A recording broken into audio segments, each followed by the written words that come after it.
বাংলাদেশ সেনাবাহিনী দেশের সার্বভৌমত্ব রক্ষা, দেশের জনগণের জান মাল এবং রাষ্ট্রীয় গুরুত্বপূর্ণ সম্পদ ও স্থাপনার এই আগুন হলো পুরো রাষ্ট্র সত্তাকে চ্যালেঞ্জে জানিয়েছে। সর্বোচ্চ চেষ্টা করুন এবং যারা কালপ্রিট এই ঘটনার সাথে জড়িত ডাইরেক্ট ক্রস ফায়ার দিয়ে দিন। কোনো রকম কথা নেই, প্রকাশ্য একদম ফায়ারিং স্কোয়াডে দিয়ে দেন।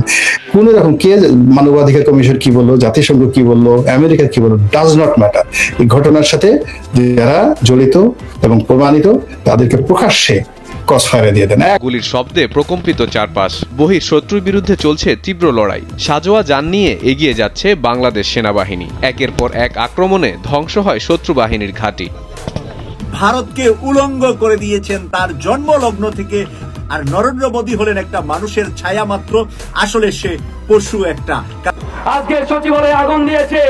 আমার আশঙ্কা হয় কালকে এরা প্রধান উপদেষ্টার সেই অফিসে আগুন দেয় কিনা। আমরা আশঙ্কা করছি এরা বাংলাদেশকে বেকায়দায় ফেলার জন্য বড় ধরনের অঘটন ঘটায় কিনা। এই আগুন এই উপদেষ্টা পরিষদের প্রাপ্য ছিল, তারা তাদের প্রাপ্য এখন পাওয়া শুরু করেছে। আমাদের দেশের জন্য কারাই ষড়যন্ত্র করতে আছে। আগুন ছড়িয়ে পড়তে থাকে 7 নম্বর ভবনের আশেপাশেও। ঈদ মোবারক, ঈদ মোবারক, ঈদ মোবারক। ছাতাটাই যদি না থাকে তাহলে বৃষ্টি আসলে নিজেদেরকে সুরক্ষা দিবে কি করে? আর এই ছাতার উপর ভরসা কইরা এতদিন যাবত নিজেদের আধিপত্য বিস্তার করে চলেছে বাংলাদেশ। কিন্তু ভারতের এই দাদাগিরি শেষ করে দিয়েছে। প্রথমে ছাতিটার উড়াই দিতে হবে, এরপরে যা মারবে সরাসরি গিয়া ওইখানে পড়বে। আমরা আমাদের জায়গা থেকে আসলে মনে করি সচিবালয়ে যেভাবে আগুন লেগেছে এবং এটার ধরন যেমন, অবস্থান যেমন, এটা কখনোই সাধারণভাবে বা ন্যাচারালি বা কোনো দুর্ঘটনাবশত কোনো আগুন হতে পারে না।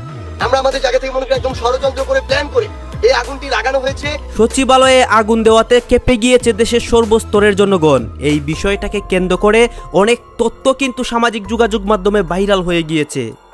এখন এইটা কি শুনতে পাচ্ছি যে সেনাপ্রধান কিন্তু একটা কঠিন সিদ্ধান্ত নেন। আপনারা এটা সবাই জানেন যে ভারত কিন্তু বাংলাদেশকে নিয়ে বারবার আলোচনা করে এবং ষড়যন্ত্র করে কিভাবে বাংলাদেশটাকে ধ্বংস করা যায়। অন্যদিকে শেখ হাসিনাও কিন্তু তাদের সাথে রয়েছে। এখন সেনাপ্রধান তাদের উচিত জবাব দেন। এই সব বিষয় পর্যালোচনা করতে গিয়ে অনেক তথ্য পাই এবং ভিডিও পাই, সেইগুলাই কিন্তু আপনাদের সামনে ধারাবাহিকলি তুলে ধরবো। ভিডিওটা কিছুটা লং হবে কিন্তু অনেক তথ্য জানতে পারবেন এই ভিডিওর মাধ্যমে। সেনাপ্রধান সর্বশেষ কি করেন, অন্যদিকে বাংলাদেশ এই সব বিষয়ের কিভাবে পাল্টা জবাব দিল, ধারাবাহিকলি দেখবেন এইগুলা। যারা নাকি নেতাকর্মীরা আছেন কিংবা সমর্থক আছেন, আমি জানি আপনারা ভালো নেই। কেন ভালো নেই? কারণ বাংলাদেশে সচিবালয়ে যে আগুন লাগছে, আমাদের বাংলাদেশের অন্তর্বর্তীকালে যে সরকার এবং উপদেষ্টারা আছে, বিশেষভাবে আপনার আসিফ মাহমুদ, তিনি বললেন যে এটা হচ্ছে স্বৈরাচারের যে দূষর আছে, এটা হচ্ছে এদের কাজ, এদের বিরুদ্ধে আমরা কঠিন পদক্ষেপ নিব। শুধু এটাই না, তারা যে করাপশন করছে, তারা যে লুটপাট করছে, এটাকে হাইট কিংবা মুছে ফেলার জন্যই তারা এই ধরনের অগ্নিকাণ্ডর ঘটনা তারা ঘটাচ্ছে এবং ঘটাইছে। এটার তীব্র নিন্দা এবং এটার সঠিক বিচারের আওতায় আমরা প্রত্যেককেই আনবো। তো আমার প্রশ্ন সেটি হচ্ছে, আমাদের বাংলাদেশে যখন নাকি সচিবালয়ে এই আগুনটা লাগে, ফায়ার সার্ভিস সেখানে কি করে? তদন্ত করে। ফায়ার সার্ভিস কি জানায় যে এটা হচ্ছে ছোট্ট একটা মিস্টেকের কারণে এই আগুনটা লাগছে। কি সেই মিস্টেক? সেটি হচ্ছে আপনার শর্ট সার্কিট। এই শর্ট সার্কিট হতে পারে যে কোনো জায়গায় হতে পারে, আমার বাসায় হতে পারে, আপনার বাসায় হতে পারে, তাই নয় কি? এখন এই অন্তর্বর্তীকালে সরকার যে বা যারা আছে প্রত্যেককেই বলতেছে যেটা আওয়ামী লীগের সাধারণ জনগণ, আওয়ামী লীগের নেতাকর্মীরা কথা। শুধু এটা না, মির্জা ফখরুল সাহেব কিন্তু কঠিন জবাব দেয় যে আপনারা বর্তমান ক্ষমতায় বৈশা রয়েছেন, আওয়ামী লীগের বাংলাদেশে বর্তমান কোনো অস্তিত্ব আছে? নাই তো, তাহলে আওয়ামী লীগের নাম কেন দেন? আপনারা কি এই দায়ভার আওয়ামী লীগের উপরে চাপিয়ে দিয়ে আপনারা নিজেরা কি সরে আসতে চান? এই দায়ভার কি আপনারা নেবেন না? এটার জন্যই কি আপনারা আওয়ামী লীগের উপরে দায় চাপাচ্ছেন? আসলে কত লেভেলের, আসলে মানে এরা আসলে এদের বুদ্ধি কতটা হাঁটুর নিচে নেমে গেলে তারা এই ধরনের অপবাদ মনে করেন দেয় আওয়ামী লীগের উপরে, আপনি ভাবতে পারেন? এই আগুন হলো পুরো রাষ্ট্র সত্তাকে চ্যালেঞ্জে জানিয়েছে। সর্বোচ্চ চেষ্টা করুন এবং যারা কালপ্রিট এই ঘটনার সাথে জড়িত ডাইরেক্ট ক্রস ফায়ার দিয়ে দিন, কোনো রকম কথা নেই, প্রকাশ্য একদম ফায়ারিং স্কোয়াডে দিয়ে দেন। কোনো রকম কে মানবাধিকার কমিশন কি বললো, জাতিসংঘ কি বললো, আমেরিকা কি বললো, ডাজ নট ম্যাটার। এই ঘটনার সাথে যারা জড়িত এবং প্রমাণিত তাদেরকে প্রকাশ্যে ক্রস ফায়ারে দিয়ে দেন, একদম ফায়ারিং স্কোয়াডে দিয়ে দেন, এবং জাতি দেখুক কত ধানে। এমনকি এদেরকে যদি রাস্তার উপর ফেলে এদের উপর ট্যাঙ্ক চালিয়ে দেওয়া হয় তবুও মানুষ অখুশি হবে না। 200 কর্মকর্তা এখন কোথায় আছে? 200 কর্মকর্তা, হোয়ার দে আর? এরা সবাই তো একজন বর্ন ক্রিমিনাল। কথাটা বলতে হয় সেটা হলো যে আওয়ামী লীগের যারা লোকজন রয়েছেন তারা তো সঙ্গত কারণে ক্ষতিগ্রস্ত, তারা বিভিন্ন জায়গাতে তাদের এজেন্ট আছে, তাদের এই সমস্ত কাজে প্রচন্ড রকম দক্ষতা অভিজ্ঞতা আছে। আপনি চিন্তা করেন আজ থেকে কত বছর আগে সেই হোটেল সোনারগাঁয়ের সামনে, শেরাটনের সামনে বিআরটিসির একটা বাস গান পাউডার দিয়ে পুড়িয়ে দিয়ে সেই 17 জন 18 জন মানুষকে জীবন্ত অগ্নি দগ্ধ করার যে ইতিহাস কারা করেছিল? লগি বৈঠা যে দুর্বিষহ স্মৃতি কারা করেছিল? কাজেই আপনি তাদেরকে সারা বাংলাদেশে তাদেরকে মামলায় ফাঁসিয়েছেন, তাদেরকে দৌড়ের উপর রেখেছেন। তাদের যে উজিরে আজম, তারা যাকে প্রধানমন্ত্রী হিসেবে শুধু নয়, তাদের যাকে বলা হয় আপন মায়ের মতো, মানে তারা যাকে মাথায় করে নাচে, তাকে দেশ থেকে তাড়িয়ে দিয়েছেন বা সে পালিয়ে গেছে, আবার তাকে ধরে আনার জন্য চেষ্টা করছেন। কাজেই এই যে প্রতি বিপ্লব, তারা যে চেষ্টা করবে না এবং তারা যে এই কর্ম করবে না, এটা তো আপনি উড়িয়ে দিতে পারেন না। আমাদের এই যে আগুন লাগছে, সচিবালয়ে আগুন লেগেছে, এবং দেখলাম যে সত্য মিথ্যা জানি না যে আপনার মিন্টু রোডের ওই এলাকাতে যে সচিব কলোনি আছে, যেখানে সচিবরা থাকেন, সেখানেও কে বা কারা আগুন লাগিয়ে দিয়েছে। তো এই জিনিসগুলো মানে যে সিন্ডিকেট, দুর্নীতিবাজ সিন্ডিকেট, যারা চাচ্ছে না সম্পদের হিসাব দেওয়ার জন্য, যারা চাচ্ছে না যে তাদেরকে নিয়ে যে কমিশন করা হয়েছে সেটা কাজ করুক, তারা করলো না, এটা নিয়ে প্রথমত তদন্ত এবং দৃষ্টান্তমূলক শাস্তি দরকার। 1 2 নম্বর হলো যে এখানে যার উপদেষ্টা এসেছেন, তো তাদের সবার ব্যাপারে কিন্তু আমাদের অনেকের আপত্তি আছে। আওয়ামী লীগের আপত্তি আছে, বিএনপির আছে, জামাতের আছে, সবারই আপত্তি আছে, মোরালি আছে। এখানে অ্যাবসলিউটলি ডক্টর মোহাম্মদ ইউনূস থেকে শুরু করে একেবারে তার অফিসের প্রেস সেক্রেটারি থেকে শুরু করে সবার বিরুদ্ধে কিন্তু বিস্তর অভিযোগ আছে বিভিন্ন মহলের। তো এটা কারো ব্যক্তিগত অপছন্দ হতে পারে, কারো হয়তো এমনি চোখ টাটাচ্ছে দেখতে, তবে এক্ষেত্রে সবচেয়ে বেশি চোখ টাটাচ্ছে কয়েকজন লোককে নিয়ে। 1 নম্বর হলো ডক্টর আসিফ নজরুল, তাকে নিয়ে ভীষণ রকম দেশে বিদেশে অসম্ভব চুলকানি হচ্ছে। তারপরে রেজওয়ানাকে নিয়েও কিন্তু কম হচ্ছে না। তো রেজওয়ানার পরে সবচেয়ে বেশি হলো 2 জন তরুণ যারা সমন্বয়ক ছিলেন, যাদেরকে মন্ত্রী পদমর্যাদায় দায়িত্ব দেওয়া হয়েছে, এবং একজনকে তো যিনি একজনের নাম বলে নাহিদ ইসলাম, আর একজনের আসিফ মাহমুদ।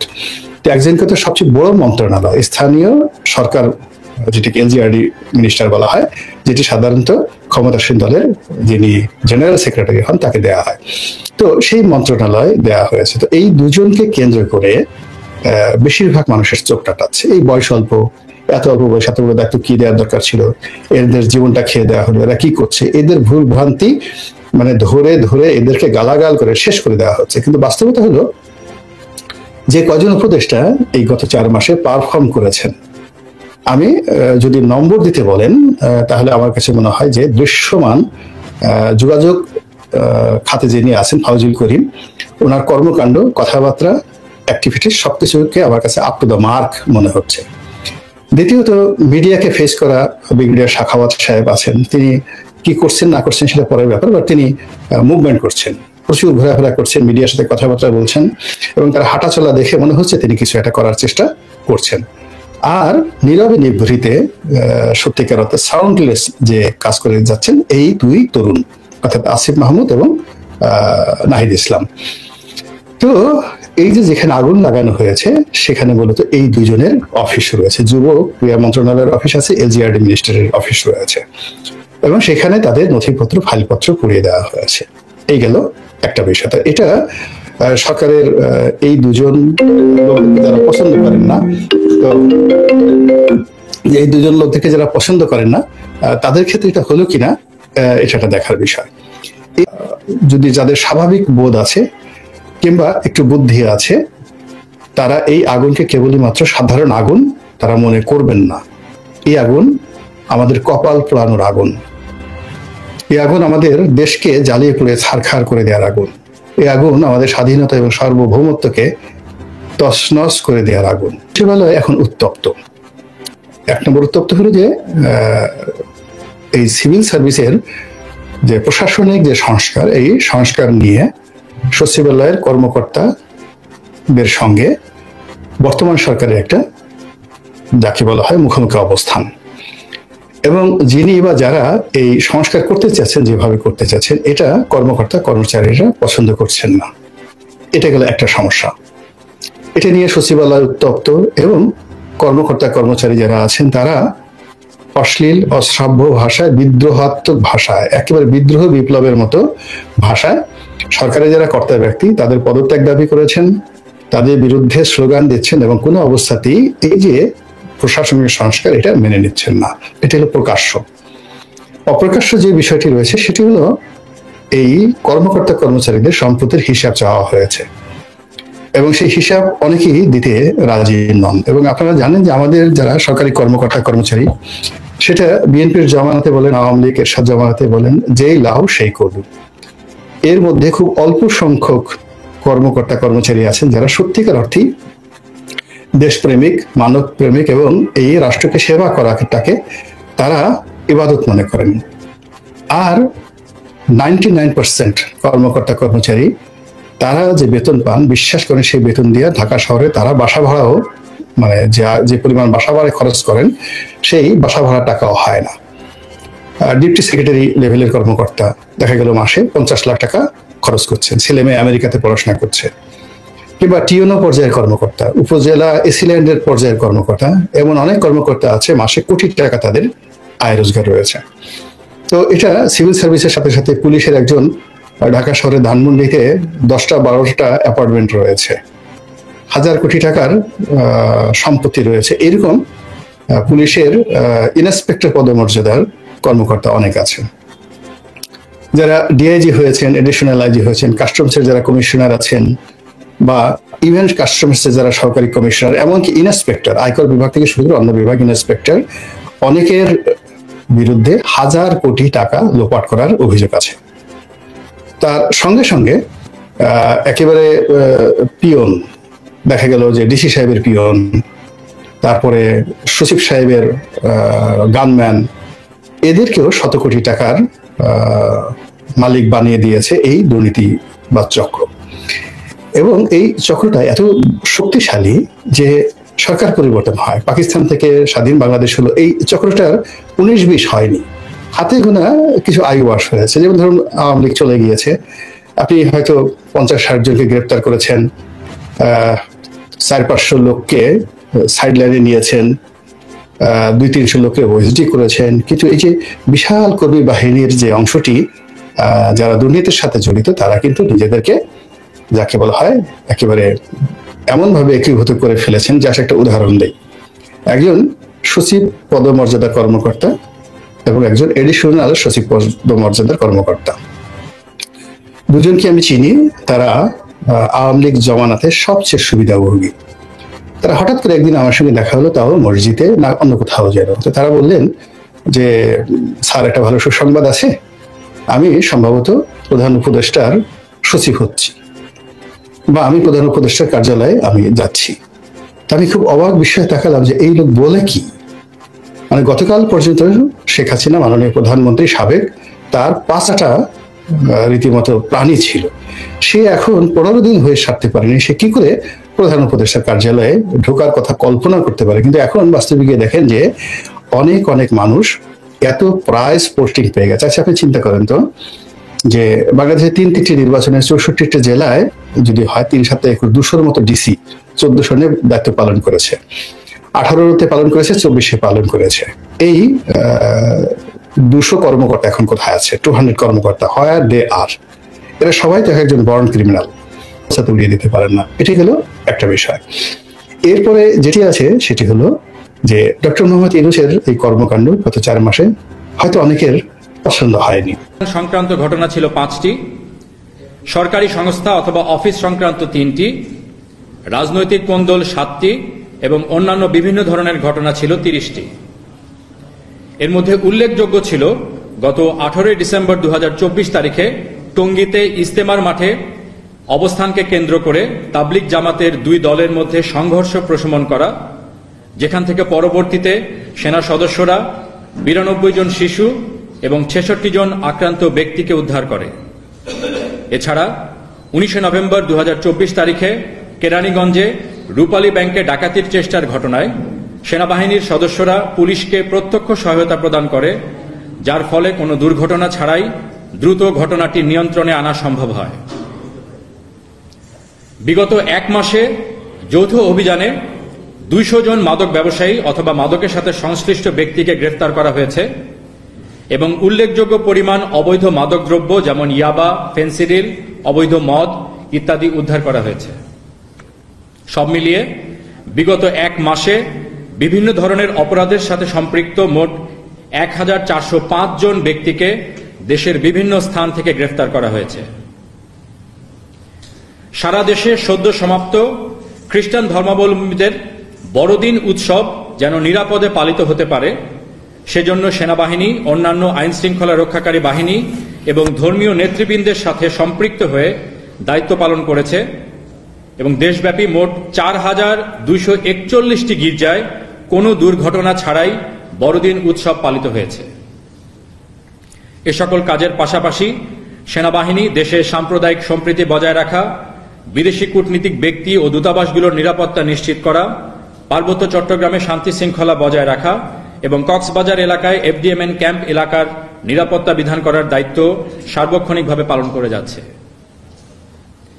আইন শৃঙ্খলা রক্ষার পাশাপাশি বৈষম্য বিরোধী ছাত্র আন্দোলনের বিভিন্ন সময়ে যারা আহত হয়েছেন তাদের সুচিকিৎসার জন্য সেনাবাহিনী অদ্যাবধি মোট 3589 জনকে দেশের বিভিন্ন সিএমএইচে চিকিৎসার ব্যবস্থা করেছে, যার মধ্যে 36 জন এখনো চিকিৎসাধীন রয়েছেন। বৈষম্য বিরোধী ছাত্র আন্দোলনের শহীদ আবু সাইদের বাবা জনাব মকবুল হোসেন, যিনি অসুস্থ হয়ে রংপুর সিএমএইচে চিকিৎসাধীন ছিলেন, তার শারীরিক অবস্থার অবনতি হওয়ায় উন্নত চিকিৎসার জন্য গত 10 ডিসেম্বর 2024 তারিখে তাকে ঢাকা সিএমএইচে স্থানান্তর করা হয়। তিনি বর্তমানে ঢাকা সিএমএইচের এইচডিইউতে চিকিৎসাধীন আছেন এবং তার শারীরিক অবস্থার উন্নতি হয়েছে। দেশের বিরাজমান পরিস্থিতিতে বাংলাদেশ সেনাবাহিনী দেশের সার্বভৌমত্ব রক্ষা, দেশের জনগণের জান মাল এবং রাষ্ট্রীয় গুরুত্বপূর্ণ সম্পদ ও স্থাপনার নিরাপত্তা প্রদান সহ সার্বিক পরিস্থিতি স্থিতিশীল রাখতে নিরলসভাবে কাজ করে যাচ্ছে। সম্মানিত সেনাবাহিনী প্রধানের দিক নির্দেশনাকে অনুসরণ করে দেশের 62টি জেলায় সেনা সদস্যরা আইন শৃঙ্খলা রক্ষায় অন্তর্বর্তীকালীন সরকারের সংশ্লিষ্ট মন্ত্রণালয়, আইন শৃঙ্খলা রক্ষাকারী বাহিনী, স্থানীয় প্রশাসন, বিভিন্ন সংস্থা, গণমাধ্যম এবং সাধারণ জনগণের সাথে সম্পৃক্ত হয়ে সমন্বিত প্রচেষ্টার মাধ্যমে সার্বক্ষণিক সক্রিয়ভাবে দায়িত্ব পালন করছে। এই সমন্বয় ও পারস্পরিক সহযোগিতা আরও বৃদ্ধি করে কর্মধারা অব্যাহত রাখতে সেনাবাহিনী অঙ্গীকারাবদ্ধ। এই ছিল গত 4 সপ্তাহে আইন শৃঙ্খলা রক্ষায় সেনাবাহিনীর কার্যক্রম সম্পর্কে সংক্ষিপ্ত ধারণা। এখন আপনারা আপনাদের প্রশ্ন করতে পারেন। আমাদের হাতে 15 মিনিট সময় রয়েছে। মাইক আছে? একটু পরিচয় দিয়ে কাইন্ডলি বলবেন।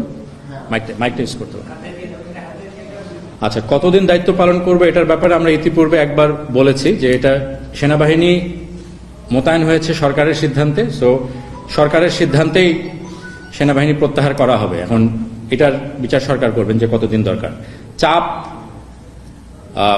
আইন শৃঙ্খলা রক্ষার কাজটা সহজ না, বিশেষ করে বর্তমান পরিস্থিতিতে অবশ্যই বিভিন্ন ধরনের হুমকি আছে। বাট চাপ বলতে আমরা যেটা বুঝি, সেনাবাহিনীর যে আমাদের রুটিন প্রশিক্ষণ, এটা চাপ নেওয়ার জন্যই আমাদেরকে প্রশিক্ষিত করা হয়। সো সেই ক্ষেত্রে সেই ধরনের কোনো চাপ আমাদের নেই। বাট হ্যাঁ, পরিস্থিতির অনেক ধরনের আনসার্টেনিটি আছে, বিভিন্ন ধরনের পরিস্থিতি বিভিন্ন সময় ডেভেলপ করছে। বাট আমরা সেগুলোর সাথে তাল মিলিয়ে অন্যান্য যেটা বললাম যে অন্যান্য আইন শৃঙ্খলা রক্ষাকারী বাহিনী এবং সরকারের বিভিন্ন সংস্থা সবার সাথে মিলিয়ে কাজ করে যাচ্ছি, যাতে করে সার্বিক দেশের আইন শৃঙ্খলা পরিস্থিতিটা একটা সহনশীল পর্যায়ে থাকে। নিরাপত্তা ঝুঁকির ক্ষেত্রে যেটা দেশের সার্বভৌমত্বের নিরাপত্তার ঝুঁকি আমরা এই মুহূর্তে ওইরকম তেমন কিছু দেখছি না। বাট আমাদের কক্সবাজার জেলায় যারা নিয়োজিত আছেন তারা সবসময় তৎপর আছেন আমাদের সাথে বিভিন্ন গোয়েন্দা সংস্থা, বিজিবি, সরকারের অন্যান্য সংস্থা যারা ওখানে কাজ করছেন সবার সাথে সমন্বয় আছে। যদি কোনো ধরনের ঝুঁকি ডেভেলপ করে অবশ্যই আমরা সেটার ক্ষেত্রে ব্যবস্থা নেওয়ার জন্য সদা প্রস্তুত আছি। আর রোহিঙ্গাদের অনুপ্রবেশের কথা যেটা বললেন, এটা প্রাইমারিলি আমাদের সেনাবাহিনীর এখনো এটা নিয়ে সরাসরি কার্যক্রমের প্রয়োজন হয়নি, বিকজ এটাতে বিজিবি আছে, কোস্টগার্ড এবং সরকারি অন্যান্য সংস্থা যারা আছে RRRC তারা এটা হ্যান্ডেল করছেন। রিসেন্টকালে বেশ কিছু রোহিঙ্গা অনুপ্রবেশ করেছে, যাদের সংখ্যা এবং তাদের কন্ট্রোলের ব্যাপারটিও এই সকল সংস্থা দেখছে। আমার মাহমুদুল হাসান নয়ন, আমি প্রথম আমাদের কাজ করি। সচিবালয়ে আগুনের ঘটনা ঘটেছে রাতে, আমরা দেখেছি তো, এবং কিছু কথা আসছে যে গুরুত্বপূর্ণ স্থাপনায় কোনো হামলার কোনো ঝুঁকি কোনো তথ্য আপনাদের কাছে আছে কিনা, আর যদি সেক্ষেত্রে থাকে আপনাদের নিরাপত্তার জন্য আপনাদের কোনো ইনিশিয়েটিভ আছে। সচিবালয়ের আগুনের ঘটনাটা একদম কেবলই ঘটেছে, আপনারা জানেন। সো এটার ব্যাপারে ডিটেলসটা আমরা এখনো পাইনি, এটা পেলে আমরা বলবো। বাট গুরুত্বপূর্ণ স্থাপনায় হামলা, যেটা আমি অলরেডি বললাম যে বিভিন্ন KPI এর নিরাপত্তার বিষয়টি অবশ্যই আমাদের দায়িত্বভুক্ত, এবং এটার বিষয়ে আমরা আজকে না, এটা অনেক আগে থেকে আমরা যখন থেকে সেনাবাহিনী মোতায়েন হয়েছে তখন থেকে আমরা প্রত্যেকটা আইন শৃঙ্খলা রক্ষাকারী বাহিনী এবং এইসব KPI এর সাথে সংশ্লিষ্ট যারা আছেন প্রত্যেকের সাথে সমন্বয় করে প্রত্যেকটার হুমকি পর্যালোচনা করা হয় এবং সেই অনুযায়ী ব্যবস্থা গ্রহণ করা হয়। আচ্ছা, যেটা বললাম বিষয়টা খুবই সাম্প্রতিক। সো এটার ইনভেস্টিগেশনটা হবে, ইনভেস্টিগেশনটা হলে আমরা বলতে পারবো আসলে এটার পিছনের অগ্নিকাণ্ডের পিছনে কারণটা কি ছিল, এটা কি অ্যাক্সিডেন্ট নাকি কেউ করেছে। আমাদের সচিবালয়ের নিকটে আমাদের সেনাবাহিনীর সদস্যরা যারা আছেন তারা সার্বক্ষণিক ডিপ্লয়েড থাকেন। মূলত এটার এটার সাথে এটার নিরাপত্তার বিষয়টি, বাহ্যিক নিরাপত্তা, তারাও যখনই অগ্নিকাণ্ডের ঘটনা ঘটেছে তারা ইমিডিয়েটলি ডিপ্লয় করেছেন এবং ফায়ার সার্ভিসকে তাদের সর্বাত্মক সহায়তা প্রদান করেছেন।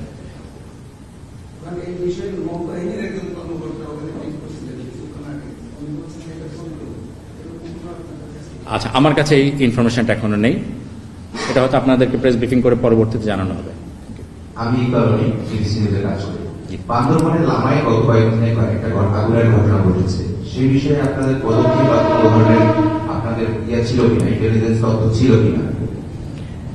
এটা ওই যে বড়দিনের সময়কার যেটা সেটা কথা বলছেন। আচ্ছা, ইনফরমেশনটা আমরা জানি, ইন্টেলিজেন্স ছিল না বলবো না। এখানে মূলত বিষয়টা পুরনো জমি জমা সংক্রান্ত একটা বিরোধ অথবা একটা সমস্যা ছিল, এটার ফলশ্রুতি হিসেবে ঘটনাটা ঘটেছে। আপনারা নিশ্চয়ই এটা দেখেছেন রিপোর্ট। সো এটা তো গত 25 তারিখের কথা। সো এটা অবশ্যই এটার ঘটনা কারা ঘটিয়েছে সেটা খতিয়ে দেখা হবে এবং সেই অনুযায়ী প্রয়োজনীয় ব্যবস্থা অবশ্যই গ্রহণ করা হবে। আরেকটি বিষয় যদি জানতে চাই, সেটা হচ্ছে আমরা দেখছি হচ্ছে কয়েকদিন ধরে বা 1 মাস বা 3 মাসের চিত্র অনুযায়ী দেশে গুম, অপহরণ থেকে শুরু করে সবকিছু পরিস্থিতি অবনতির দিকে। প্রশাসনের পক্ষ থেকে বা পুলিশের পক্ষ থেকে এটা কিন্তু নিয়ন্ত্রণ করতে পারছে না। আপনারা রেজিস্ট্রেসি পাওয়ার থাকার পরও এরকম ঘটনাগুলো কিন্তু প্রতিনিয়তই ঘটছে। এতে আপনাদের পদক্ষেপগুলো কি কি হবে? যে আপনারা যেহেতু কাজ করে যাচ্ছেন তারপরেও কিন্তু এই ঘটনাগুলো বারবার ঘটছে। অবনতি শব্দটা রিলেটিভ, স্ট্যাটিস্টিক্যালি অবনতি হয়নি, বাট হ্যাঁ অনেক ঘটনা ঘটছে এবং এটা আমাদের নজরদারিতেও আছে। এটার বিষয়ে পুলিশ কাজ করছেন, আমরাও কাজ করছি। আমাদের বিভিন্ন লেভেলে, এটা আমাদের বিভিন্ন এলাকা ভিত্তিক সমন্বয় সেল আছে, যেখানে পুলিশ, সেনাবাহিনী এবং অন্যান্য আইন শৃঙ্খলা রক্ষাকারী বাহিনী যারা তারা একসাথে সমন্বয় করেন। এই সচিবালয়ের ভিতরে একটা কুকুর পাওয়া গেছে, দেশের সর্বস্থান সচিবালয় 7 তলার ভিতরে। ভাই কুকুর গেল কই থেকে? কুকুরটা গেল কই থেকে? সেখানে যে সার্কিট হলো, আপনাদের সিকিউরিটি গার্ডটা কি বাল ফালাইছে ভাই? আপনাদের সিকিউরিটি গার্ডটা কই? পুলিশ কই? একজন ফায়ার সার্ভিসের কর্মীরা ট্রাক চাপা দিয়ে চলে গেল। একটা রাস্তায় ফায়ার সার্ভিস দাঁড়ালে অন্য অন্য রাস্তাগুলো ব্লক করে দেওয়া হয় যেন সেখানে মানুষজন এবং কোনো আদার পাবলিক না ঢুকতে পারে। সেই জায়গায় কিভাবে একটা ট্রাক ঢুকলো, ঢুকে একটা ফায়ার সার্ভিসের কর্মীকে চাপা দিয়ে গেল যেন কাজটা আরও রিল্যাক্সে হয়, আরও ভালোভাবে আগুন ধরে। আগুন ধরার মাধ্যমে যেন সচিবালয় সব যত আকাম কুকাম করছেন সব ফাইল যেন পুড়ে যায়। সচিবালয় ভাই, আমার বাসাও 4-5-6টা সিসি ক্যামেরা আছে নিরাপত্তার জন্য। এটা সামান্য বিল্ডিং, এই প্রেস ক্লাবের আশেপাশে 4-5টা সিসি ক্যামেরা আছে শুধু নিরাপত্তার জন্য। ক্যামেরা জ্বলে যেতে পারে, হার্ড ডিস্ক তার জ্বলে যেতে পারে না, হার্ড ডিস্ক তার ভিতরে থাকে না, মোবাইলের অ্যাপ থাকে। সচিবালয়ের মতো জায়গায় যেটা মোবাইল দিয়ে বাইরে থেকে প্রশাসন দেখতে পারবে যে সেখানে কি হচ্ছে, সেই ফুটেজ দেখতে চাই, কোন জায়গায় আগুন লেগেছে, কে আগুন লাগিয়েছে, এর তথ্য বের করতে এখন বিকাল 5টা-6টা বাজে। 6টা পর্যন্ত সময় লাগে না, 1 ঘন্টায় সিসি ক্যামেরা টান দিলে বের হয়ে যায় কে আগুনটা লাগাইলো, কিভাবে এত বড় একটা আগুন লাগলো। যখন সামান্য একটা তারে আগুন লাগবো সাথে সাথে ফায়ার অ্যালার্ম বেজে যায়, যে কোনো একটা ছোটোখাটো জায়গায় আগুন লাগলে ফায়ার অ্যালার্ম বেজে। অথচ বাংলাদেশের সর্বোচ্চ জায়গায় সচিবালয়ে আগুন লাগছে, এখানে কি ফায়ার অ্যালার্ম বাজে নাই? তোমাদের পুলিশ কর্মকর্তারা রাতের বেলা কি সেখানে ডিউটি করে না? আচ্ছা মনে করো তোমরা বললা যে সচিবালয়ে রাতের বেলা কেউ ডিউটি করে না, এটা আমরা মেনে নিলাম। তো রাতের বেলা যদি ডিউটি না করে যদি সচিবালয়ে ডাকাত ঢুকে তখন তোমরা কি করবা? আগুনের বদলে যদি ডাকাত ঢুকতো তখন তোমরা কি করতে হবে আমারে বলো? যদি সেখানে আইন শৃঙ্খলা বাহিনী থাকতো ঠিক আছে, তাহলে আগুন লাগার সাথে সাথেই ফায়ার এক্সিট যে ছোটো যে গ্যাসের বোতল আছে ওটা দিয়ে তোমরা নিভাই দিতে পারো, তল্পিট আগুন বাস। তোমাদের এত বড় সচিবালয়, অথচ 3টা তালায় আগুন লাগলো, যে 3টা তালায় তোমরা 3 মন্ত্রী বসো, বর্তমান 3 ধান্দাবাজ একসাথে, 3 বন্ধু একসাথে ধান্দাবাজি করে বেড়াও, 3টা একসাথে বসো, একদম সিটি হলে 3টা একসাথে 3টার আগুন লাগছে। এখন আসিফ মাহমুদ, সজীব ভুঁইয়া ফেসবুকে পোস্ট করে যে আমরা আওয়ামী লীগের দুর্নীতির বিরুদ্ধে অনেকগুলো রিপোর্ট তৈরি করেছিলাম, তাদের টাকা পয়সা সেগুলো সব মনে জ্বলে পুড়ে গেছে, আমি ঢাকায় আসছি। আরে বেটা নাটক বাদ দে বেটা, আগুন লাগার আগে কেন এই পোস্ট করতে যে আওয়ামী লীগের বিরুদ্ধে সকল তথ্য আসছে? আগুন লাগার বিরুদ্ধে কেন ওবায়দুল কাদেরকে গ্রেপ্তার করতে 3 মাস যখন দেশে ছিল তখন কি করছস তোরা? আগুন লাগার আগে কেন তোরা আওয়ামী লীগের পার্টি নেতাদের ধরে বড় বড় নেতাদের দেশ থেকে পালানোর ব্যবস্থা করে দিচ্ছিস? আপনার এই আন্দোলনের সবচেয়ে কুখ্যাত একজন খুনি আপনার ডিবি হারুন আমেরিকায় গেছে, এটা আপনারা জানেন, ইন্ডিয়া দিয়ে যায় নাই। গত 1.5 মাস আগের ঘটনা, ডিবি কার্যালয় থেকে শোনা কথা। গত 1.5 মাস আগে তাকে বাংলাদেশের এয়ারপোর্ট থেকে পার করে আমেরিকার পাসপোর্ট দিয়ে তিনি আমেরিকায় চলে গেছেন। কিভাবে গেল তাহলে? ডিবি হারুন কিভাবে দেশ থেকে পালালো? আওয়ামী লীগের লোকজন কিভাবে এখন পুনর্বাসন করে? বৈষম্য বিরোধী ছাত্র আন্দোলনের বিভিন্ন কমিটিতে, নাগরিক কমিটিতে আওয়ামী লীগের লোকজন কিভাবে ভিড় করে? আসিফ নাহিদ গতকালকে যে আপনার সচিবালয়ে আগুন লেগেছে, কোন সেক্টরে আগুন লেগেছে জানেন? 7 নম্বর বিল্ডিংয়ে আগুন লেগেছে, সেটার হচ্ছে 7, 8, 9, 6 তলা হচ্ছে আসিফের কার্যালয়, 6 তলার একদম সোজা অপোজিটে হচ্ছে নাহিদের বসার রুম। এই জায়গাগুলোতে আগুন লাগলো। হ্যাঁ, এরা দেশের অনেক বিষয় তুলে ধরেছিল, এদের ফাইলগুলো পুড়ে গেছে, এই জন্য আমরা দুঃখ প্রকাশ করি যে না, দেশের সার্বভৌমত্বর জায়গা থেকে যদি কোনো আঘাত আছে আমরা একত্রে লড়াই করব। কিন্তু আপনারা দেখেন বিএনপি পন্থী বা বিরোধী, এটা কখনোই সাধারণভাবে বা ন্যাচারালি বা কোনো দুর্ঘটনাবশত কোনো আগুন হতে পারে না। আমরা আমাদের জায়গা থেকে মনে করি একদম ষড়যন্ত্র করে প্ল্যান করে এই আগুনটি লাগানো হয়েছে। এবং আপনি যদি আপনাদের জায়গা থেকে দেখেন যে এই যে আগুনটি লেগেছে, এই আগুনটি আসলে লেগেছে আমাদের যারা ছাত্র প্রতিনিধি, যারা সরকারের প্রতিনিধিত্ব করছে, আমাদের নাহিদ ইসলাম, আসিফ মাহমুদ, তাদের অফিসগুলো জ্বলে পুড়ে শেষ হয়ে গিয়েছে। সেই জায়গা থেকে যখন নর্মালি আমাদের এই যারা ছাত্রদের প্রতিনিধিত্ব করছে ওই অন্তর্বর্তীকালীন সরকারে, তারাই অভ্যুত্থানে রাজপথ থেকে লড়াই করেছে, তারা এই স্পিরিটটা বুকে ধারণ করে এবং সেটিকে ধারণ করে বিভিন্ন খুনি শেখ হাসিনার সময়ে যারা বিভিন্ন দালাল ছিল, বিভিন্ন অন্যায় অপকর্ম দুর্নীতি ছিল, এগুলোর যে ফাইলগুলো, এই ফাইলগুলো যখন তারা বিভিন্নভাবে এগুলো নিয়ে তদন্ত করছিল, এই ফাইলগুলো সংরক্ষণ করছিল বিচারের জন্য, ঠিক তখনই এই সচিবালয় এরকম একটি প্ল্যান করে এরকম অগ্নিকাণ্ড ঘটনা হয়েছে। সেই জায়গা থেকে আমরা আমাদের জায়গা থেকে জাস্ট একটা জিনিস মনে করি, আসলে এত বড় অভ্যুত্থানের পরে আমাদের যে বিপ্লবী ভূমিকায় থাকা উচিত ছিল, এই অন্তর্বর্তীকালীন সরকারকে যে বিপ্লবী ভূমিকায় থাকা উচিত ছিল, আমরা এখন পর্যন্ত হয়তো সেটি হতে পারিনি। আমরা আসলে বেশি ভালো সাজতে গিয়েছি, সুশীল হতে গিয়েছি, সুযোগ দিতে গিয়েছি, কিন্তু যাদের রক্তে দালালি, যাদের রক্তে দাসত্ব, যারা এত বছরের অপকর্মের সাথে জড়িত, তাদেরকে আপনি যতই সুযোগ দেন কোনো লাভ নেই। আমরা আমাদের জায়গা থেকে মনে করি আমাদের যারা অন্তর্বর্তীকালীন সরকার, আমাদের প্রতিনিধি রয়েছে, আমরা যারা রাজপথে রয়েছি, আমাদের এখন সময় এসেছে এই বিপ্লবকে ধারণ করে বিপ্লবী ভূমিকায় অবতীর্ণ হওয়ার। কোন জায়গায়, সেটা সচিবালয় হোক, আমলাতন্ত্র হোক, বাংলাদেশের যে কোনো সরকারি অফিস হোক, যে কেউ যদি বিন্দুমাত্র কোনো অন্যায়, অনিয়ম, অপকর্ম, দুর্নীতি, ঘুষ এগুলোর সাথে জড়িত থাকে, তাদেরকে চেয়ার থেকে টেনে তুলতে হবে। আমরা এই সুযোগ আর দেয়া যাবে না। ওই 3, 4, 5 আগস্টে যারা খুনি শেখ হাসিনার পক্ষে স্লোগান দিয়েছিল, তারা এখনো সচিবালয়ে বসে কিভাবে অফিস করে। অথচ এই অভ্যুত্থান যদি সফল না হতো, তাহলে ওই খুনি শেখ হাসিনার দোসররাই আমরা যারা আন্দোলন করেছি, আমাদের সকলকে জেলে ভরার জন্য সর্বাত্মক সহযোগিতা করতে। আমরা আমাদের জায়গা থেকে মনে করি যারা এতদিন বছরের পর বছর ধরে ব্যক্তি স্বার্থকে সামনে রেখে দেশ এবং দেশের মানুষের সাথে গাদ্দারি করেছে, এ সকল তোষামতকারী দালাল দাসদেরকে অবিলম্বে ওই চেয়ারগুলো থেকে অপসারণ করতে হবে।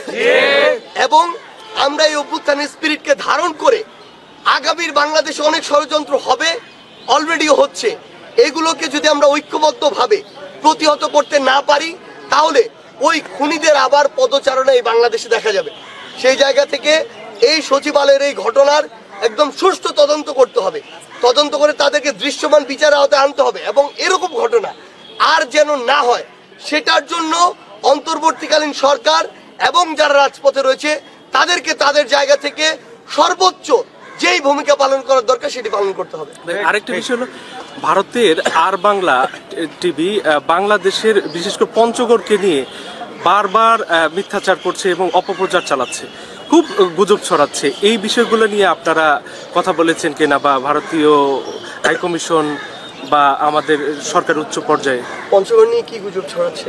এই যে হিন্দুদেরকে ইয়া করা হচ্ছে, নির্যাতন করা হচ্ছে, কোথাও এমনি সাধারণভাবে আগুন লাগলেও তারা সেটাকে বলছে যে সংখ্যালঘুদের বাড়ি জ্বালিয়ে দেওয়া হচ্ছে। সংখ্যালঘু একটা ইস্যু, আর অন্য কোনো ইস্যু নিয়ে এই জাতিগুলো নিয়ে ভারতে আপনি যে একটি নিউজ চ্যানেলের কথা বলেন, শুধু এটি নয়, আরো বেশ কয়েকটি নিউজ চ্যানেল এবং মানে মেরুদণ্ডহীন কিছু উপস্থাপক যাদের চেহারাগুলা দেখলে এখন মানে মাথায় বিনোদন আসে, ট্রল আসে, তো এরকম কিছু মেরুদণ্ডহীন এবং কঙ্কালহীন কিছু মানে চর্ম সমৃদ্ধ কিছু দেহ, এগুলো এখন শুধু পঞ্চগড় কেন্দ্রিক নয়, বাংলাদেশের বিভিন্ন জায়গায় বিভিন্ন জিনিস নিয়ে ইস্যু নিয়ে তারা প্রোপাগান্ডা ছড়াচ্ছে। কিন্তু আমরা আমাদের জায়গা থেকে একটা জিনিস মনে করি যে বাংলাদেশে যতটা সাম্প্রদায়িক সম্প্রীতি আছে তার 10 ভাগের 1 ভাগও ভারতে নেই।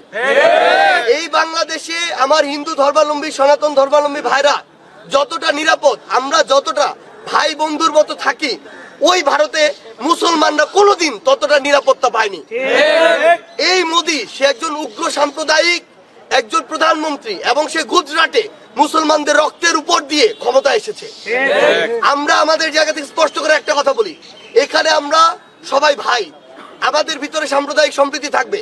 আমি আমার সনাতন ধর্মাবলম্বী ভাইয়ের বাড়িতেও যাই, তার বাড়িতেও আমি খাই, আমার ধর্ম আলাদা হতে পারে, কিন্তু আমরা বাংলাদেশের নাগরিক, আমরা সেভাবে একসাথে বসবাস করে আসি। কিন্তু আমাদের এই সম্প্রীতিকে বা কোনো একটি দুর্ঘটনাকে কেউ যদি শুধু ফুটেজ খাওয়ার জন্য, অস্থিতিশীল পরিবেশ দেখানোর জন্য ভিন্নভাবে উপস্থাপন করে, আমরা স্পষ্ট করে বলতে চাই এগুলো মিডিয়া না, এগুলো হচ্ছে মিডিয়া নামক।